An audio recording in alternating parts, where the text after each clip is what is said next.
They returned 20 years later. My older sister, Clara, and her husband, Marcus. They lived in Europe, building their careers, and then, as they themselves said, got tired of it all and wanted to put down roots. They bought an old house across the street from our parents' house, which became mine after their death. I, a bachelor working from home, was happy. Family, the bustle of life across the street. Clara seemed just as I remembered, a little strict, but loving. She did everything herself, organizing shared dinners, tending our shared garden. "I just want you to be healthy, baby," she'd say, adjusting my collar, just like in childhood. It was cozy, until it started. At first, these were just minor revisions to my memories. At dinner, I remembered how my father and I painted the fence bright blue. "Blue?" Clara asked, tilting her head curiously. "It used to be green, dark green. You've always mixed up colors, ever since you were a kid. Remember how you mixed up blue and purple on a test in 3rd grade?" I remembered that test, a vague feeling of shame, and I doubted it. Maybe it really was green? And then there was the story with the dog, our little mongrel, Sheppa. I told my nephews how she saved me when I fell into a stream. Clara interrupted softly. "Darling, Sheppa was living with your grandmother in the village back then. An old fisherman pulled you out. Then Dad brought him a case of beer. You must have dreamed it, and you remembered it as real." Marcus supported her. "Yes, your sister is right. I remember you telling me about that dream, but I never told Marcus about it. He and Clara hadn't met yet." She always gently corrected me, with a slight condescending smile, as if I were her sweet, slightly absent-minded child, unable to distinguish fiction from reality. My protests were silenced by her calm, unwavering confidence and the corroborating details she wove into her story. Then she began helping me around the house. She brought boxes of old family memorabilia, which she claimed to have kept all these years. "Look, your baby album," she'd say, flipping through pages of photos I didn't remember. "You always loved that ugly stuffed shark, not that bear you kept talking about." I looked at the photo. Me, about 7 years old, sleeping with a blue shark. I didn't remember it at all. But here was proof. Documentation. One day, she found an old VHS tape at my parents' house. We watched it together. It was Christmas. Me, about 10 years old, crying under the Christmas tree because I don't remember why. And in the video, Clara, now an adult, about 20 strokes my head, and says in the background, "Don't cry. You know Santa Claus doesn't bring presents to those who misbehave and lie to their parents." I watched it and felt a cold sweat run down my back.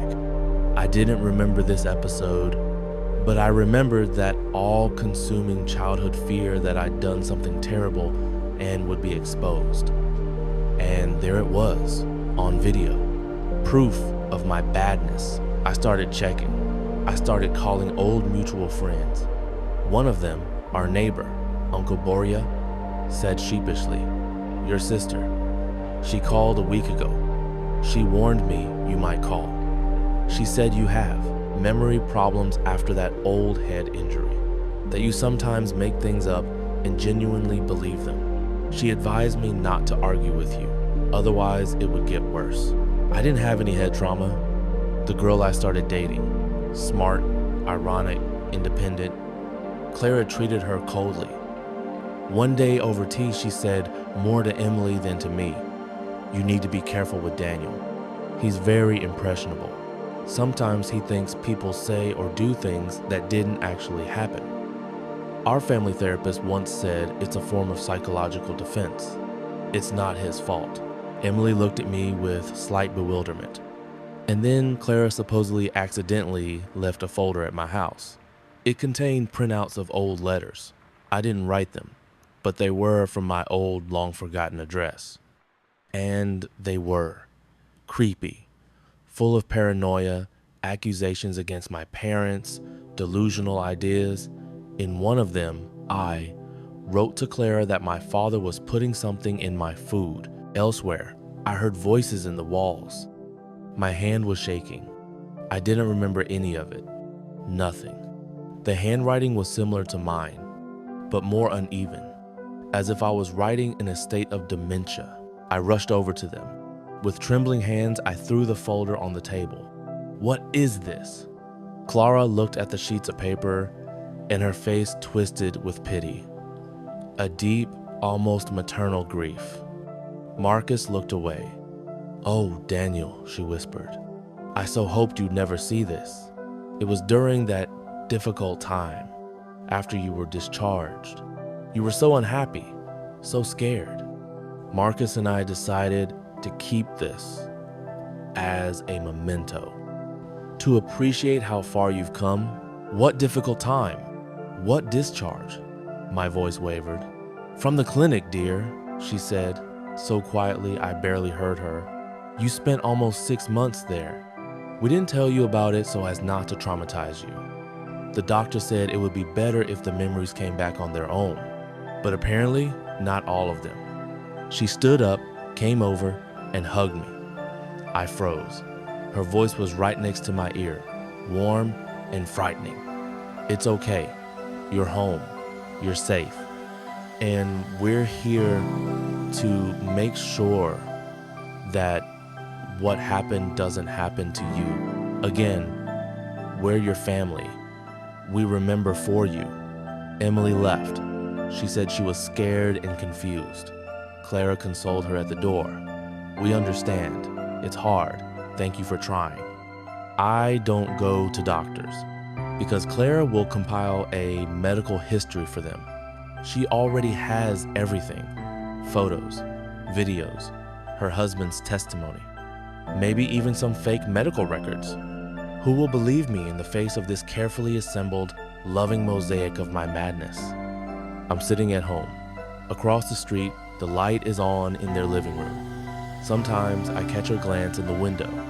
She's watching, not with malice, with care, with the endless, suffocating care of a gardener who weeds out all the wrong, false memories in her garden, leaving only those she herself planted. Sometimes I wake up and try to remember something that happened before she returned. The color of the fence, the dog's face, the reason for my tears. But I only come up against the soft, velvety wall of her version, and her voice in my head, "Don't torture yourself, baby. Remember how it really was. I told you so." And I close my eyes and try to remember what she said, not what happened. My mother always said, family is when you don't have time for yourself. After my father died, I, Amelia, took her into our one-bedroom apartment. My brother lives in another city. He calls once a month. Everything fell on me. At first, everything was fine. Well, difficult, but fine. She helped around the house, cooked. Then she started having memory problems. Minor ones at first. She'd forget where she put her glasses, mix up the names of TV shows. The neurologist said, age-related, vascular. Keep an eye on it. We kept an eye on her. And then she started forgetting that she'd taken money from my purse. It was always one bill from my wallet. Not all of it. $100. I thought I was losing money, spending it, and forgetting. Until I caught her in the kitchen, thinking I was asleep, as she, her gaze focused, opened my backpack and very carefully, slowly pulled out one bill.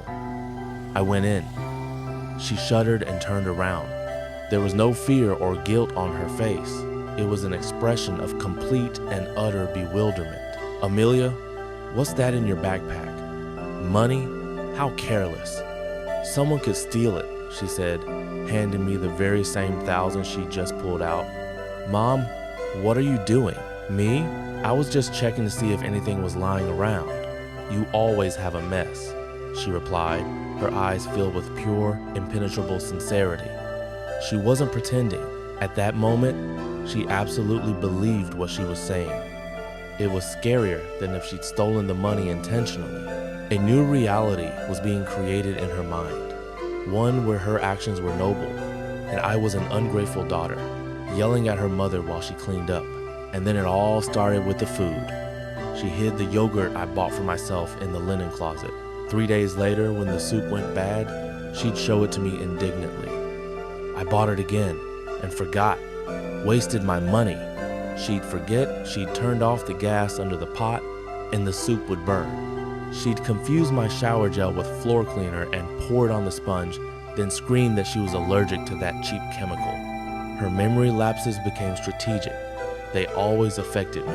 My nerves, my finances, my privacy. I bought myself new earrings. The next morning, they were gone. That evening, she wore them at dinner. "Mom, these are my earrings." She touched her earlobes and looked surprised. "Oh, really? These are yours. Where did I get them? You probably gave them to me yourself. I don't wear such expensive ones." And I forgot. I started going crazy. I set up a hidden camera in the hallway under the pretext of watching the house while I was at work, and I saw it.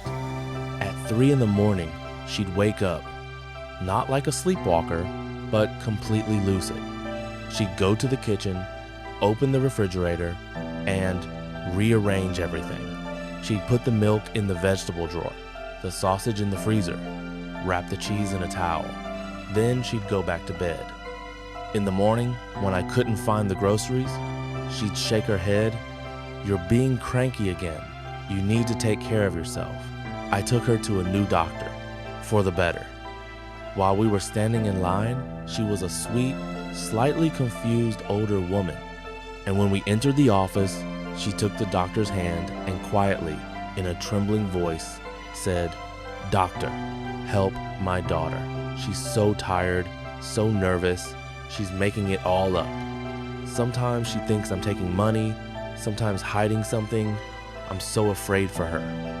The doctor looked at me with pity. He prescribed me some sedatives. I started locking my bedroom door to maintain at least a little privacy. One morning, the key was gone. I searched the entire apartment. Nothing. That evening, Mom fell in the bathroom. I heard a groan and broke down the door. The bathroom door wasn't locked. She lay there pretending to be in pain. I called an ambulance. While I was fussing around gathering her papers, she calmly said, "The key to your room is in the freezer, under a bag of dumplings. Otherwise, you'll lose everything." I froze. She didn't just remember where the key was. She remembered that I was looking for it. She remembered that she'd hidden it, and she used her accident to force me to find it on her terms, to show that she was in control. Even my search. That night, I couldn't take it anymore. I screamed, cried, and shook her shoulders. "Why are you doing this? You remember everything. I know." She looked at me with her clear, cold eyes, and there wasn't a drop of fear or madness in them. They held a calm, almost scientific curiosity. "I'm doing what I have to," she said quietly.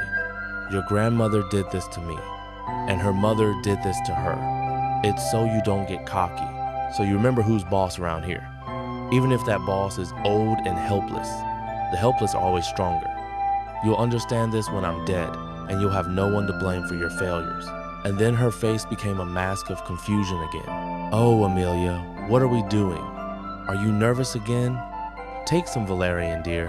I won't send her to a nursing home, because the neighbors will say I'm a bitch, my brother will call me selfish, the doctors will shrug. She has dementia. She's a helpless, sick, old woman, and I'm an exhausted daughter, yelling at my mother and suspecting her of God knows what. We go on living. She continues to forget. She put my important documents in the oven, poured perfume down the sink, told her boyfriend I was frivolous in my youth and had problems. And then she genuinely wondered why we fought. Meanwhile, I'm putting on the kettle. She's already calling from the room in a weak voice. "Amelia, I'm thirsty, and I carry it with me, always will." Because I'm the daughter and she's the mother. And this is the most terrible story of all, because it will never end until one of us dies, and I no longer know whose death I wish for more, hers or mine. He started getting sick when I was 10, my father. Not with some terrible, incurable disease, but a strange, fickle affliction that depended on me. The first time it happened was when I got a bad grade in math. I came home and cried into my pillow. An hour later, my father developed a fever, joint pain, and nausea, just like the flu I'd had as a child. "Don't worry, my little fish," he said weakly from the couch. "It's just empathy. We have a connection. I feel your pain so you can feel better." Then I felt special, chosen. My father and I had a connection. That connection turned out to be a rope, and the older I got, the stronger it became. I had a conflict with my best friend. My father would get a migraine, he'd lie in the dark, and the only cure was me sitting next to him and telling him, down to the last detail, what had happened. "I need to go through this with you to ease your pain," he said. I fell in love with a guy with a moped. My father developed arrhythmia and chest tightness. His EKG was perfect, but he was out of breath until I broke up with him. See, I felt better immediately. So he was poison to you, and our bodies knew it. His body, our bodies. The concepts merged. He quit his job. "My calling is to be your shield, daughter, to absorb all the negativity the world sends your way." My mother resisted at first, then gave in, went back to work, and then left altogether, leaving us with this parting thought: you and your father live in your own closed world.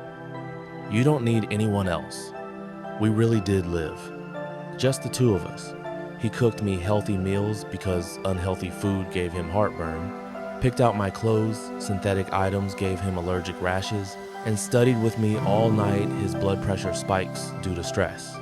His self-sacrifice was all-consuming, and it weighed on me like a weight. I enrolled in a university in a different city. It was my desperate attempt to breathe. On the second day of classes, a neighbor called. My father had been taken away by ambulance with symptoms of severe food poisoning and dehydration. I hurried back. At the hospital, he was as pale as a sheet, weakly holding my hand. "As soon as you left, life seemed to stop for me. My body can't cope," he whispered. The doctor shrugged. The tests were almost normal. There was no obvious pathology. The psychiatrist cautiously hinted at Munchausen syndrome, or a severe psychosomatic disorder. But how could I explain this to my father, who physically felt a sharp pain in his kidneys when, in his words, I was sad? I returned. I was transferred to a correspondence course. His symptoms passed within 24 hours. Now I understood the value of my freedom. It was equal to his life, not figuratively, literally. His flesh and blood refused to function without my physical presence. He became my symbiont, my personal, loving parasite. And then there was Arnold, the only one who had broken through our fence. My father greeted him with icy politeness, and the next morning he was paralyzed. Not completely, just his left side. He lay there, looking at me with wet, frightened eyes, and whispered, He's taking you. My body refuses to accept him. It's given up piece by piece. Please." I kicked Arnold out. The paralysis began to recede within an hour. My father recovered within a week. After that, not a single friend, not a single estranged colleague crossed the threshold of our home. It became a refuge, and I became both priestess and victim. I turned 30. I found a photograph of my mother in an old drawer, young and laughing, and I realized I couldn't remember the sound of my own laughter. Not the one I pretended made my father produce endorphins, but the real thing. I went out into the garden and tried to laugh, like this. It came out hoarse. A groan came from his bedroom window. I ran in.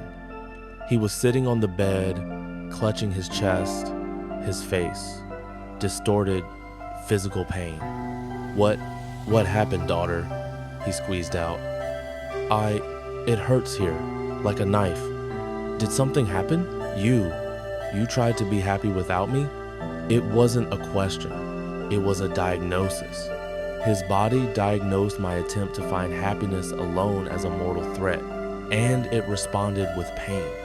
I knelt down beside the bed, and for the first time in many years, I looked not at my ailing father, but at the warden of our prison. His eyes, filled with genuine pain, met mine, and in his gaze, deep within, something other than pain flickered.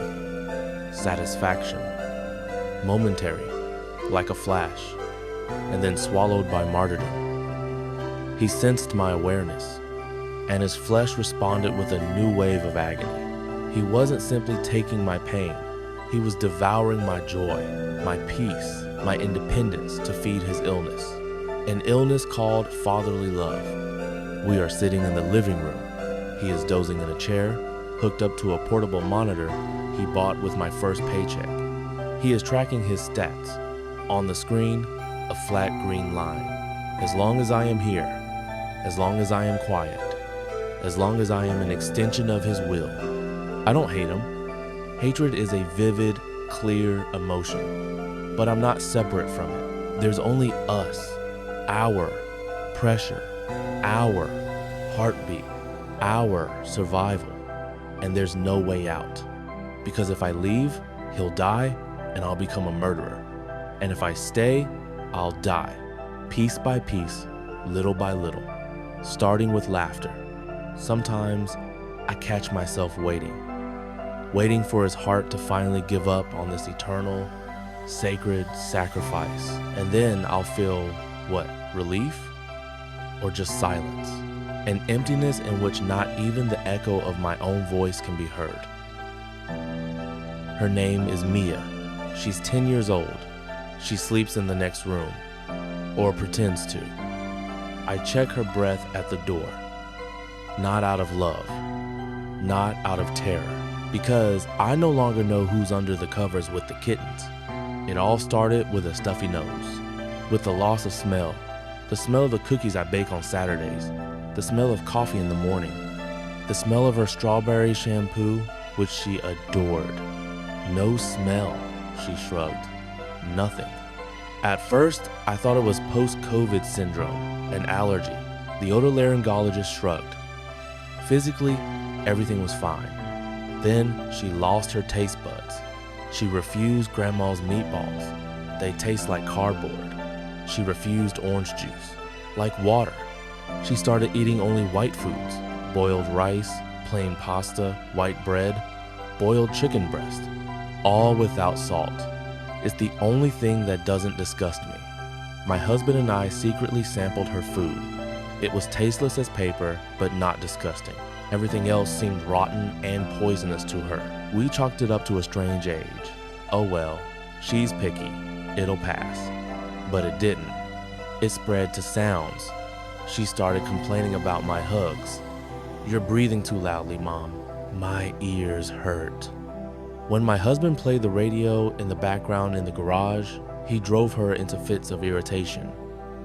This noise. It's scratching my brain. She began wearing noise-canceling headphones all the time, even at dinner.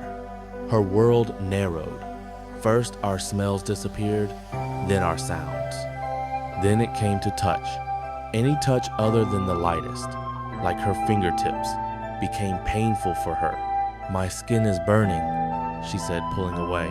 She'd swapped all her soft, bright clothes for loose cotton scrubs in gray and beige. You shouldn't feel the fabric, she explained.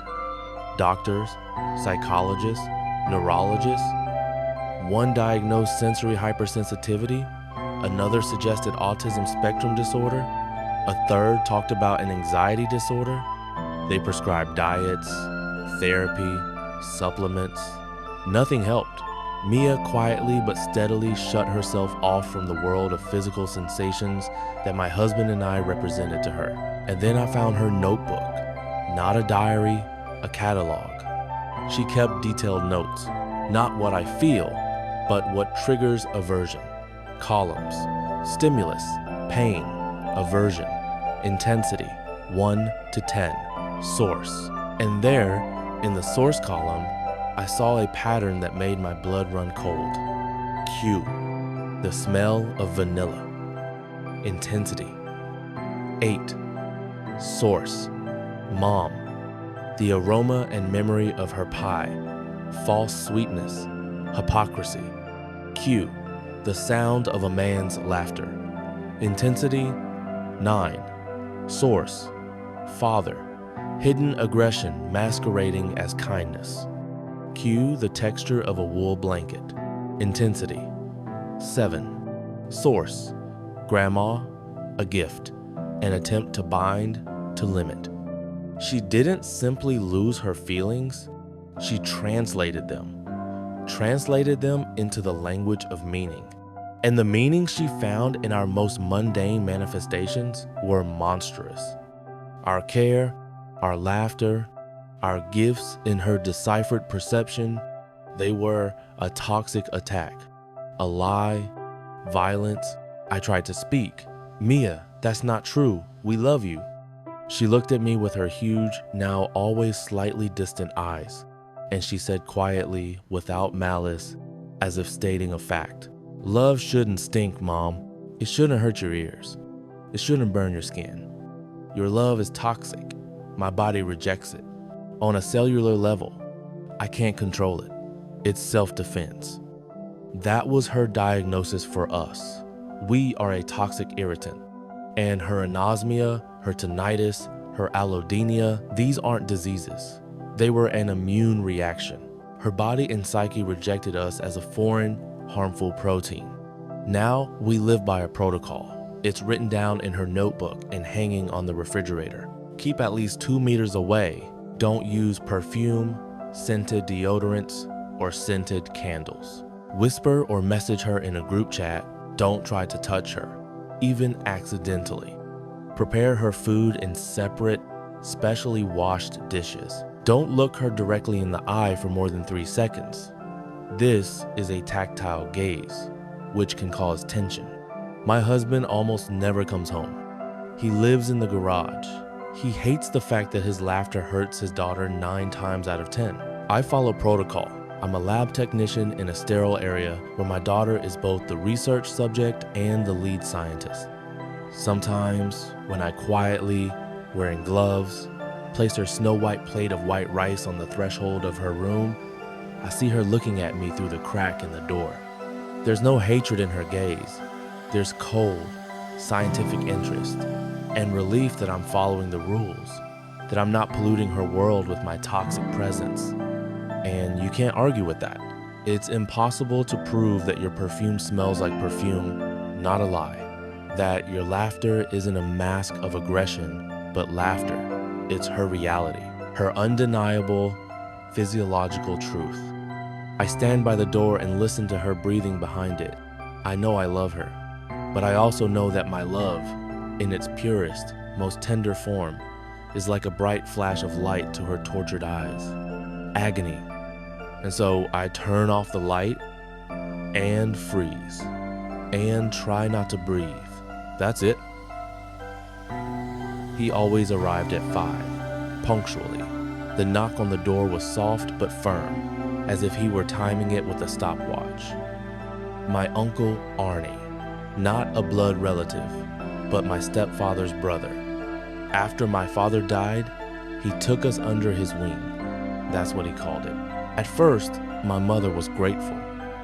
"It's hard to be alone, but a man's hand is necessary," she said. Arnie was a bachelor, a quiet accountant with a neat haircut and an invariably worn leather briefcase. He would come, drink tea, and ask questions. Always the right questions. At first, the questions were business related. How are things at school? Need help with your homework? Then they went deeper. Why did your friend Alex stop coming to see you? Did you have a fight? What was it about? He listened attentively, nodding, his eyes wide and full of understanding behind his thick glasses. I told him, And the following week, over tea, he'd say, "You know, I'm keeping an eye on your Alex. He doesn't seem entirely reliable. I saw him take gum from the store without paying. It's a small thing, but he has a fiery temper." Then the same thing happened with my first girlfriend, Lizzie. Beaming with happiness, I told him about her over tea. Arnie smiled, and a week later, I accidentally saw her in a cafe with another guy. "They're just friends," I exclaimed. Of course," he agreed. "I just thought you should know, so you don't get hurt later." He was building a wall around me, brick by brick. Each brick a grain of doubt, inserted at the right moment. Mom adored him. "He cares for us so much, Dan. He's like a guardian angel." His care was quiet and sticky, like a spider's web. And then the gifts began. This wasn't what I wanted at all. An old, heavy copy of How the Steel Was Tempered. For the core, nephew. Cheap, uncomfortable shoes, 2 sizes too big. Your foot's going to grow anyway, so save your money. He started giving advice that sounded like orders, but was spoken in a whisper. "You should quit that rock band. Music's great, but you're wasting your time." I got an internship at a friend's office. I tried to resist. I told my mother he was suffocating me. She looked at me with fear and disappointment. "He's everything to you. He's trying to replace your father. You're ungrateful." Arnie, having learned of our conversation, arrived not at 5, at 10, as if breaking the schedule was a gesture of extreme seriousness. He sat down across from me, took off his glasses, and slowly wiped them. Without the lenses, his eyes were small and moist. "I understand your rebellion," he said. "It's a natural part of life. But your mother, she has a heart. Every false step you take is a blow to her. Do you want to kill her? Of course, not with your own hands. With a small betrayal. Bad company. A stupid choice. I simply stand between you and the abyss you're pushing her into. You don't see it, but I do." It was a brilliant move. He appointed me his mother's secret killer, and he appointed himself the only bodyguard capable of stopping me. Now, any action of mine that he disapproved of was not an act of will, but an attempt on my mother's life. When I decided to enroll in drama school, my dream, my passion, my mother was hesitant, but ready to support me. Before I could submit my documents, disaster struck our home. An anonymous complaint was filed against my mother at work. A completely absurd accusation of embezzlement. She, an accountant with an impeccable reputation, was suspended for a month, and a humiliating investigation began. She was panicked, on the verge of a nervous breakdown. Arnie came in the evening. He didn't say, "I told you so." He simply sat down, took Mom's hand, and looked at me. His gaze said everything. "Look what happens when you try to forge your own path. The world strikes where you matter most. Your mother." I didn't sleep all night, and in the morning, among Mom's papers on the desk, I found a draft, a scrap of paper with illegible, deliberately altered handwriting. But in the turns of phrase, in the sentence structure, a style was discernible. The style of those dry, precise notes I'd seen in Uncle Arnie's old papers. He wrote this accusation himself, to prove himself right, to show me that my stubbornness was leading to disaster, to save me from myself even at the cost of ruining my mother's life. I bumped into him in the hallway, whispering so my mother wouldn't hear. I told him of my discovery. He wasn't afraid. He didn't deny it. He took off his glasses again, and in his empty eyes I saw not anger, but religious fanaticism. "Sometimes a wound needs to be cauterized to save the body," he said quietly. "You don't understand the game we're playing. Your soul is at stake, and they're trying to steal it from you, Daniel. Your foolish dreams, your friends, this theater of yours, they're all thieves. I'm the keeper, and I'll do anything to stop them. Anything." He was ready to burn our world to the ground, just to prove that fire heals. And for me to sit in those ashes, grateful for my salvation. My mother cleared herself at work. The accusation was considered slander. She blamed it all on her colleagues' envy. She'll never know the truth. And I got into economics, just like Uncle Arnie wanted. He patted me on the shoulder. See, everything worked out. You made the right choice. His briefcase now hangs in our hallway more often than in his house. He's practically part of the family. I gave him my life, not because he forced me, but because he showed me the price of disobedience. He took what was most precious to him, my mother's peace and reputation, and smashed it on the table like a pot. And he said, "The next step is your future. Choose." The most terrible family member isn't a tyrant. He's a martyr. He's ready to suffer for you and because of you. He'll build you a prison of your own love and guilt and sit at the entrance telling you it's a temple, and you'll live inside hating him and thanking him at the same time, because he sincerely believes he's saving you.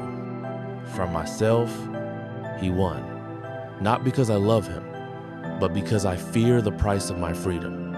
And that price now has a name, an age, and a careful farewell. And he comes promptly at 5 to drink tea and to ask questions, always the right questions. My grandmother taught me to sew. She used to say, loop by loop, stitch by stitch. A mess in the seams is a mess in the soul. After my grandfather died, she moved in with us. My mother breathed a sigh of relief. She helped with the children, May and my younger brother, Harry, and around the house. Grandma was quiet, neat, and smelled of lavender and old paper. Perfect. The first strange gift I received was a doll. I was already 12, and I loved books and music. The doll was made of rags, plain, with glass eyes that weren't my color. Every girl needs a quiet friend, Grandma said, placing it in my hands. One who listens and never betrays. The doll smelled of lavender, just like her. I put it on the shelf, and the next morning, I found it in my bed, carefully propped against the pillow. Grandma smiled from the doorway. She probably missed you last night. Toys have feelings too. She didn't command. She guided, unobtrusively. If I laughed loudly, she would say quietly, without looking up from her sewing. Proper girls laugh more quietly than they cry. If I argued with Mom, Grandma would come to me later and stroke my head. Don't upset Mom. She has a weak heart. You don't want to be the cause, do you? It wasn't a prohibition. It was a feeling of guilt. Neat, like her stitches. She took charge of our meals.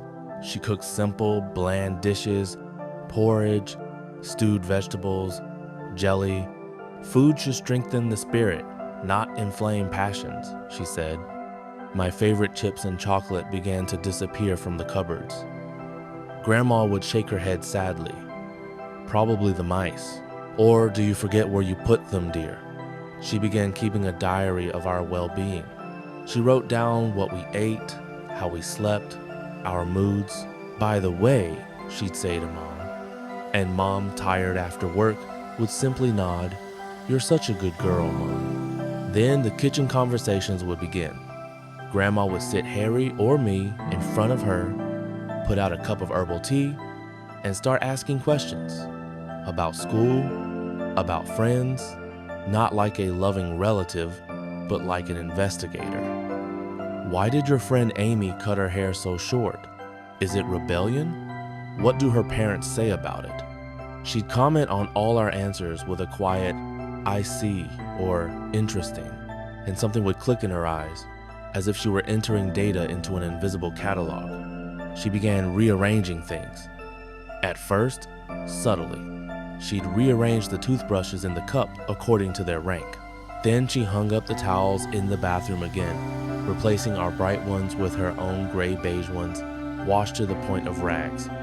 Then the family photos in the living room, where we'd all laughed and fooled around, disappeared. In their place appeared old, faded portraits of her ancestors, stern people in dark clothes, looking straight into your soul. You have to know your roots, she explained. Otherwise, they'll grow up like weeds, not knowing where they came from. At first, Mom and Dad grumbled, but then they softened. She's getting old. It's more comfortable for her. No need to upset her. Grandma masterfully played on this pity. Every time Dad raised his voice over the disappearance of his favorite mug, Grandma's blood pressure would spike, and she'd lie down in the dark with a wet towel on her forehead, quietly complaining about being a burden. It was our fault. And then Grandma turned to our memories. I found my old notebook of poems on the table, naive, teenage ones. Grandma sat next to me and read them aloud in her flat, lifeless voice. The darkness within me, a powerful feeling. But it's not true, granddaughter. You're happy. You have a family that cares for you. Let's tear this out so that this lie doesn't live in this house. And before I could come to my senses, the page with the poem was carefully torn off and burned in the ashtray. See how easy it is to get rid of the garbage in your head, she said, blowing away the ashes. Harry's fever rose, and a sore throat quickly developed. The doctor prescribed antibiotics. Grandma met Mom at the door with the prescription. Chemistry, she said quietly, blocking my way. It will poison your liver. I have tinctures. Tested. Our ancestors have been using herbs for hundreds of years. Mom, exhausted and frightened, hesitated. Grandma insisted, telling me about the dangers of pharmaceutical poison, about her own experience, about how medications cripple weak children. Dad was away on a business trip. Mom, under Grandma's hypnotic, calm pressure, put the prescription aside. For one day, Mom, just one day, if the herbs don't help, I'll buy some. That day, I listened to my brother mutter and choke. Grandma sat by his bed, giving him bitter infusions and stroking his head. She whispered, "Be patient, my dear. This is your body cleansing itself of bad thoughts, of bad influences, of everything foreign." Her eyes glowed with a strange, almost ecstatic light. She saw a child who wasn't sick. She saw a battlefield, finally cleared. That night, Harry became gravely ill. I disobeyed Grandma's orders not to make noise after 9 and burst into my parents' bedroom screaming. We called an ambulance. At the hospital, they told us a few more hours and it would have been too late. Sepsis. We returned home. Grandma was sitting in her perfectly clean room. She didn't ask about Harry. She looked at us, at me, at my crying mother, and slowly, with deep disappointment, shook her head. "You didn't let him cleanse himself," she said. "You let something foreign into the house, and now he will be weak, addicted to their poisons. You yourself gave them your son and brother. They was the entire outside world. Doctors, school, friends, thoughts, everything that wasn't her and her body." Harry recovered. Grandma stayed with us. The court, social services, what could she complain about? An elderly woman, grieving the loss of her husband, had become overly interested in folk medicine out of love for her grandson. She was given a warning. Mom feels burning guilt, but she can't throw her mother out of the house. She's alone. She won't be anymore. She won't be anymore. Now she just sits in her room and sews, sewing dolls, one for each of us. The mother doll has a neat slit where a heart should be. The father doll has buttons instead of eyes. Harry's doll has one arm shorter than the other. My doll is almost finished. She has long hair, like mine, and her mouth is sewn up with neat, almost invisible stitches. In a month, I'm leaving. To a dorm, to another city. My grandmother gave me a box as a parting gift. Inside is that very first doll, carefully wrapped, and a note. "So you remember who in the family has the neatest stitches and the purest heart. And I'm afraid that someday, when I'm old, I'll catch myself straightening a towel in someone else's bathroom, or criticizing someone's laugh for being too loud. The needle and thread lie in my sewing box, and sometimes, in complete silence, I think I hear her thimble creaking somewhere in the house. Loop after loop, stitch after stitch,